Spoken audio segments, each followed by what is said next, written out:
L'ambiance des grands jours au complexe de Côte d'Or pour cette journée sportive.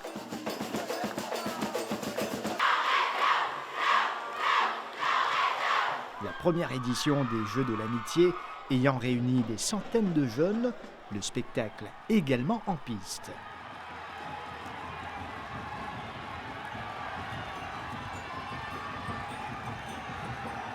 La course est assez bien passée.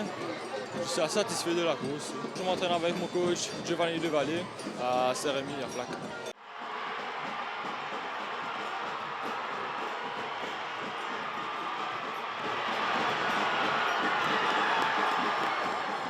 J'ai essayé de faire mon mieux. Il faut être premier, je ne sais pas ce qui s'est passé là. J'espère que je suis premier. Et comment tu te débrouilles pour les entraînements, hein? Comment est-ce que tu arrives à mettre ensemble le sport et les études? Oui, c'est à chaque fois quand je finis l'école, je pars à mes entraînements. Je fais mes entraînements, je rentre à la maison, je fais mes devoirs. J'essaie de faire les deux en même temps. Combien de fois par semaine les entraînements? Moi, je pars juste 2 fois parce que j'ai les leçons. Les courses des 100 mètres, comment ça s'est passé pour vous? Ça va, c'était bien. Quelle catégorie où était là? U16. Raconte-nous les courses, ça. Mais j'ai un peu stressé, en plus je me fais un peu frais. Mais après moi, c'est la paix. Comment vous débrouillez pour l'entraînement, hein, entre l'école et l'entraînement? Un peu difficile parce qu'il y a devoir, révision, ça là, mais on va essayer, fait tous les deux. On a un camarade qui là aujourd'hui et qui peut mettre une ambiance. Comment vous touchez à l'ambiance là? Exactement, pour petit moment, évidemment.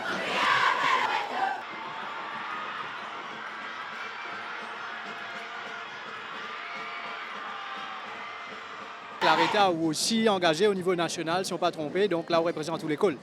Oui, Comment les courses sont passées? pour moi, c'était pas aussi difficile parce que on connaît aussi que niveau national et niveau l'école, c'est pas vraiment la même chose. Donc, il n'est pas ça difficile là pour faire une compétition au niveau l'école. Quelle école où était? Lorette Saint-Pierre. Quelle catégorie ou concours alors?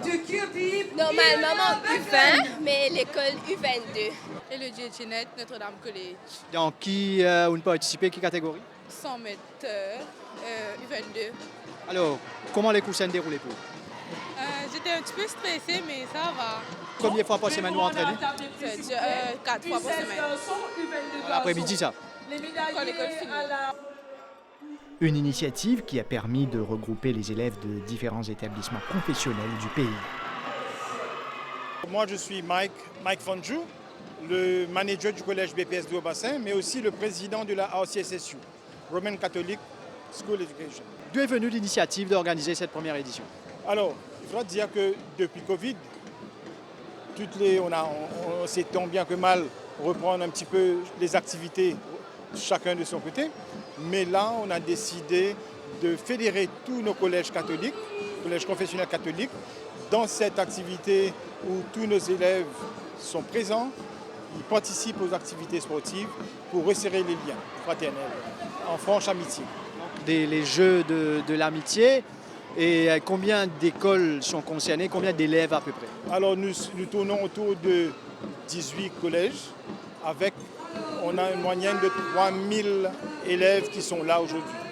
Comme participants et comme spectateurs? Comme participants et comme spectateurs. Comment vous trouvez l'ambiance et comment vous trouvez l'organisation? Ça nous fait penser un peu le temps d'intercollège autrefois, mais on pense, ça c'est dans le premier jeu d'amitié, on pense renouveler cette expérience les années à venir. Donc même le niveau est bon, non, au niveau de la piste? Très bon niveau, l'ambiance est bonne et il faudra savoir aussi qu'on a une bonne équipe qui sont derrière ça pour organiser. Mario Lepoix, enseignant au Saint-Joseph, et je suis aussi membre du COJAC. Donc le COJAC, c'est le comité qui a été mis en place pour les Jeux de l'amitié. Voilà. Justement, pour organiser ces Jeux, ça vous a mis combien de temps et comment est-ce que ça a été fait techniquement? Donc nous avons eu notre première réunion en février, au mois de février, avec tous les pays teachers. Et par la suite, le comité COJAC s'est mis en place vraiment pour fonctionner à partir de juin. Et ça a été fait aussi avec le soutien, la collaboration de la Fédération d'athlétisme, techniquement? Bien sûr, tout ce qu'on appelle le côté technique des juges officiels ont été pris à la M3SA. C'est eux qui nous ont donné les officiels Et voilà, nous avons reçu la collaboration des enseignants des autres collèges, un peu dans le côté technique aussi, table de comptage de points, etc. Voilà. Le sport comme élément fédérateur, en tout cas cet événement a tenu toutes ses promesses. Il permet également de découvrir des talents.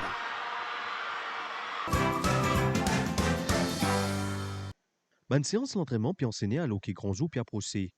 Formation Rivière Coco et Nanzis une semaine en préparation. Le terrain l'entraînement puis intensifié pour finaliser plan Z, Michelin Biram pour essayer de contrer l'adversaire. Visite commissaire Expo encourage ban coéquipier David François et 15 entraîneurs. Encourageant qui nous recevoir le commissaire des sports parmi nous cet après-midi, surtout qui nous arrive dans nos dernière séance d'entraînement avant l'ultime départ et une demi-finale à jouer. Et c'est toujours encourageant pour nous constater que nous avons le support de la commission, le support de tous les joueurs, de tous les fans. Nous trouvons qu'il y a un engouement derrière et nous travaillons dur pour nous aller dans cette mission-là. J'apprécie qu'il vienne rendre une visite. Pour y encourager nous aussi. Et nous, dans l'équipe, nous faisons de notre mieux pour nous gagner. Moi, je suis confiant, nous sommes capables de faire un bon match. Banzoué a une motivation pour le retour de place en finale, et qui commissaire pour une souligner. Varroc Ravina peut faire un grand appel à la population et Ban Rodriguez qui reste à Maurice pour soutenir cette équipe-là qui est capable encore une fois marquer l'histoire le 24 juillet prochain. Il est important qu'il me fasse moins de devoirs, une visite Rising cet après-midi et ce jour l'entraînement et rencontrer eux et en même temps venir un petit coup de préparation comment ça va passer et en même temps joindre ce coach et joindre eux pour qu'il y ait un petit moment de partage et me très satisfait quand on arrive là, me trouver que tout le monde motivé, tout le monde peut préparer vraiment et me trouver que comme on fait une cause avec eux, c'est un bande de monde qui nous paraît techniquement, physiquement, moralement. Qui se connaissent, qui ont un travail sérieux qu'ils ont pour faire. Et je profite aussi, je fais un appel encore une fois à tous nos Rodriguez et tous nos camarades qui sont à Maurice. Et venez sa semi-finale là, venez supporter nos compatriotes et venez de nous sa courage et pour qu'ils nous capables vraiment rapporter la victoire et pour nous vraiment jouer un joli football là-bas et nous retourner en beauté. L'autorité régionale n'a connu une subvention de 100 000 roupies à Formation Rivière Coco en vue des autres préparations pour demi-finale MFA Cup. Et que ça dimanche 14 juillet là, Rising ainsi pour organiser un foot fair que de centre communautaire dans l'endroit afin pour collecter ban fonds pour le déplacement de Maurice. Le sable doré, un soleil radieux, la scène était parfaitement dressée à Blue Bay Beach Arena pour la première édition des Beach Universiade Games, réunissant une centaine d'étudiants de 6 institutions tertiaires de l'île. Différentes disciplines de plage étaient au programme. L'idée était surtout de promouvoir le sport, mais aussi l'esprit de camaraderie et de compétition saine parmi la jeunesse mauricienne. Ça fait déjà 2 ans depuis partir dans l'université et vu que c'était un changement drastique de beach cette année, donc ça m'a plus motivé de faire la camaraderie. Et c'était une influence des amis, etc., qui fait qu'aujourd'hui, nous gagnons l'équipe de jouer. Je pense qu'il est important qu'ils nous participent dans le sport aussi, ensemble avec nous en études. Les bons nous partagent un peu, études et sport. Nous gagnons rencontre les autres universités aussi qui veulent participer. Très bonne initiative qui ministère nous organise ce jeu-là, que les bonnes élèves pour être occupés pendant les vacances aussi, comme nous aimons les vacances maintenant. Donc pour penser, ils pourraient nous beaucoup, pas pour nous santé, mais aussi pour nous mental. Cette première édition des Jeux Universiades de plage, qui s'est déroulée sur 2 jours, a été une vitrine des talents remarquables de nos jeunes, démontrant leur passion et leur esprit sportif.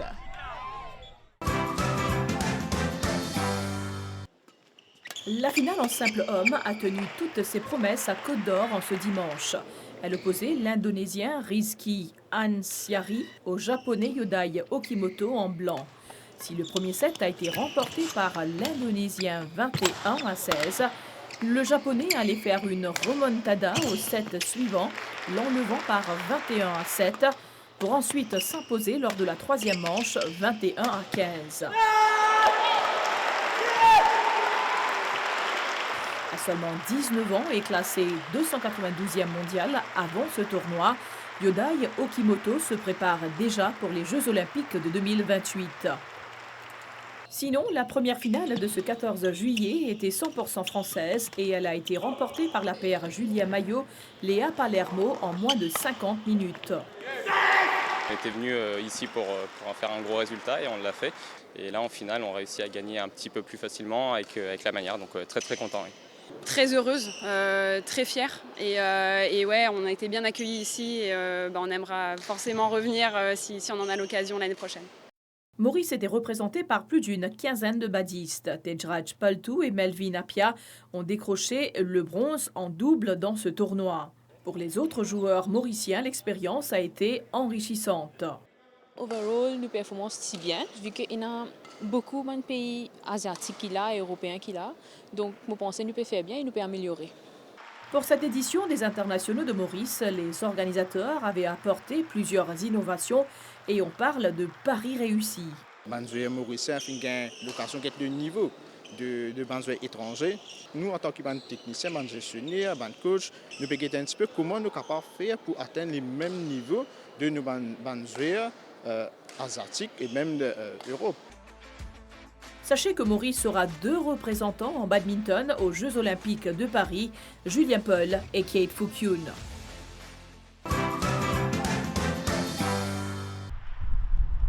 Cette ultime journée de la saison 2 d'Island Cricket Extravaganza réunissait 6 équipes à Mapu ce dimanche 14 juillet. Des équipes composées de joueurs expatriés issus de l'Inde, du Pakistan, du Sri Lanka, de l'Angleterre et de l'Afrique du Sud, entre autres. Ce tournoi avait débuté le 1er juin dernier avec plus de 100 participants et il était sur un format de T20, c'est-à-dire la version la plus rapide du cricket international, qui se joue en une seule manche par équipe.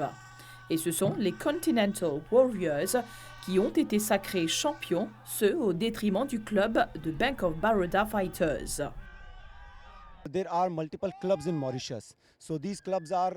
C'est la Fédération mauricienne de cricket qui est responsable d'organiser des tournois. Tous les ans, on organise 2 compétitions majeures à Maurice. L'une regroupe les clubs dont les joueurs sont des expatriés et l'autre, c'est le Cricket Extravaganza. Et vu l'engouement et la réaction positive de l'événement de ce dimanche 14 juillet, nous avons décidé de faire de cette compétition un rendez-vous annuel. Cette compétition était une initiative de la Fédération mauricienne de cricket. Et pour la finale, l'équipe de la MBC Radio Orientale Best FM était présente à Mapu pour rendre cet événement encore plus spécial.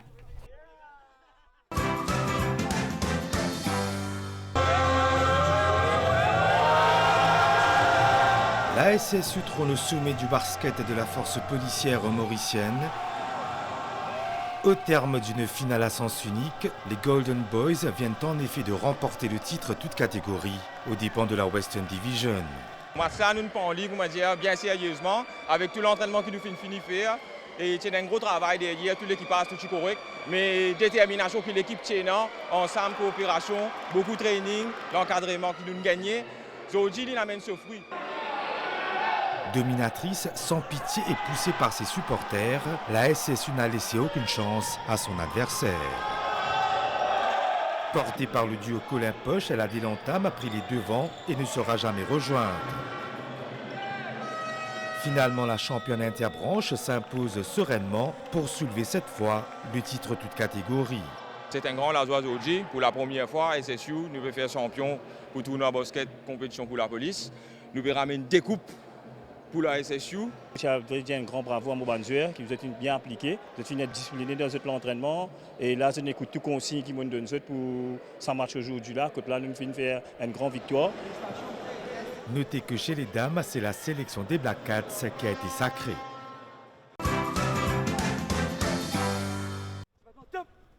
Cercle de Joachim s'est assuré du titre de champion de Maurice à 3 journées de la fin de la Super League.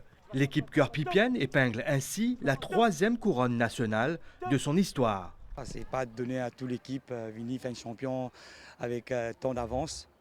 Il a beaucoup de sacrifices au niveau joueur, dirigeant, même staff technique. Le joueur tout le temps, il a la motivation pour aller de l'avant, pour gagner les championnats. c'est une vraie compétition.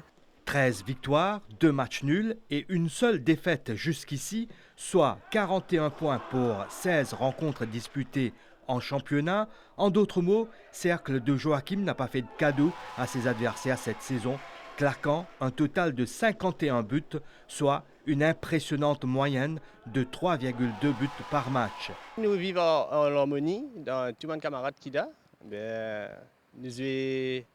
Nous tous nous camarades bien. Mais c'est pour ça, mais ça nous fait une force pour Cercle de Joachim. Nous avons un joueur de qualité, que chacun nous travaille, nous pas fait juste l'entraînement.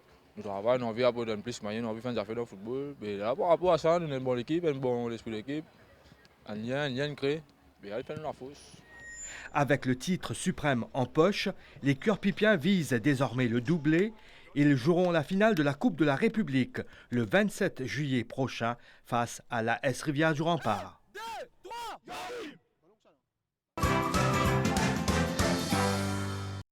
Selon l'Organisation mondiale de la santé, plus d'1,1 milliard de jeunes sont à risque de perte auditive en raison de l'exposition excessive au bruit dans les espaces de loisirs et avec l'utilisation d'appareils audio personnels.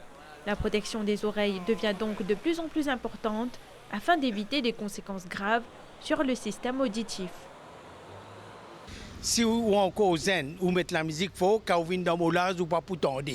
Pas trop fort ni trop doucement. Ça va affecter mes oreilles, mais moi c'est pas trop écouter pour un bon bout de temps. Coup de durée, faire 10-15 minutes comme ça. On peut écouter la musique fort, qui va affecter nos oreilles en dedans. On dit qui met ça la musique là trop fort, mais à la longue. Surtout dans l'auto, hein. Nous avons fait dans les oreilles, il peut affecter l'âge et ça va vous tendre bien. Voilà, la musique bien douce. L'audiologiste Rachna Sankar nous explique que la perte auditive sensorineurale est causée par une lésion du nerf auditif. C'est la musique en elle-même qui donne sensory neural, c'est qu'on est exposé to any type of loud sound pour une longue durée de temps. Il y a beaucoup de raisons qui font nous avoir sensory neural hearing loss. Alors, il est capable d'une infection, il est capable d'une attaque cérébrale aussi, il est capable d'une pathologie de l'oreille elle-même, il est capable d'exposer beaucoup de sons sur un long terme, certaines prises de médicaments aussi, capable de nous sensory neural hearing loss. Et le plus commun, c'est un aging process de l'oreille. Il faut aussi comprendre que l'oreille commence à vieillir à partir de 25 ans. Le premier signe de cette condition se manifeste par des difficultés à communiquer. De plus, selon l'audiologiste, à ce jour, il n'existe aucun traitement médical. Mais il est essentiel de prendre des précautions pour éviter des risques de perte auditive.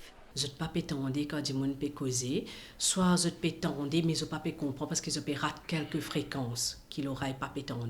Ce n'est pas une condition qui nous est capable de traiter médicalement. Si le nerf peut abîmer, nous allons mettre une prothèse auditive. Donc, si nous pouvons servir les écouteurs, nous travaillons obligatoirement nous besoin servir, nous préférons servir un headphone au lieu qu'il ban insert earphones parce que insert earphone il vibre nous tympan un peu plus, d'accord, ce damage capable d'être plus. L'OMS prévoit aussi que d'ici 2050, environ 2,5 milliards de personnes seront atteintes de pertes auditives partielles en raison de pratiques d'écoute dangereuses. L'institution a déjà mis en place un forum global pour promouvoir la protection de l'audition dès un jeune âge.